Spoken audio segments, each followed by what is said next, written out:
Halo teman-teman, kali ini saya ingin membahas alasan NPD ingin menghapus kamu.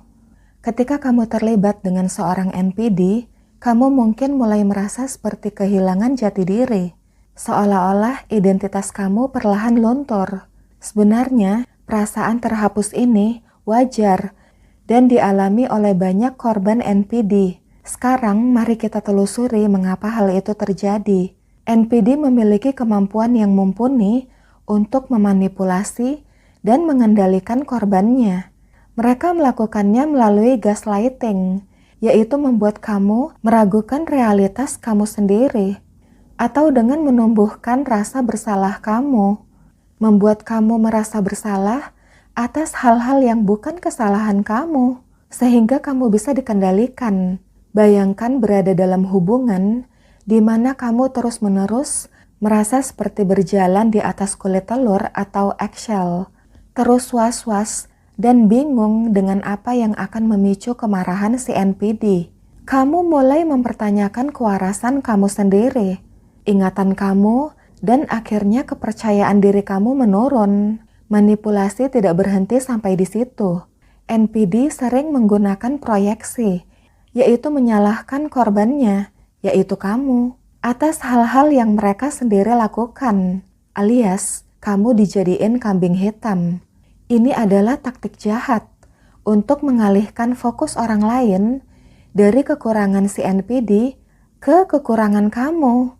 Ini bukan hanya menyakiti kamu, tapi juga bisa menjauhkan kamu dari teman, keluarga, atau orang lain yang mungkin salah paham atau termakan omongan si NPD.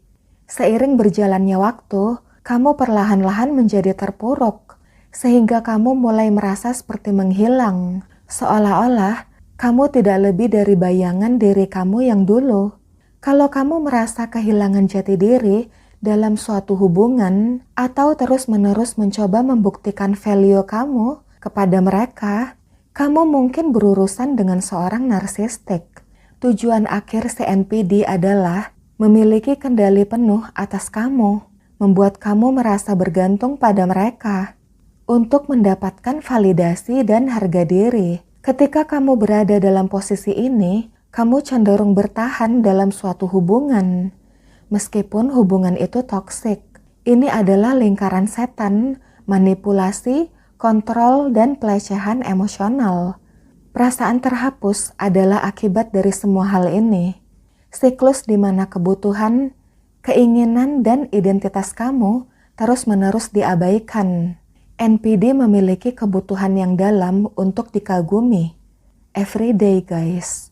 Mereka percaya bahwa mereka istimewa, berhak atas perlakuan khusus, dan akan melakukan apapun untuk mempertahankan status mereka. Namun, di balik penampilan percaya diri ini, terdapat harga diri NPD yang rapuh dan mudah merasa terancam. Manusia pada umumnya, kalau harga dirinya sedang rapuh, dia akan sedih, ngedown.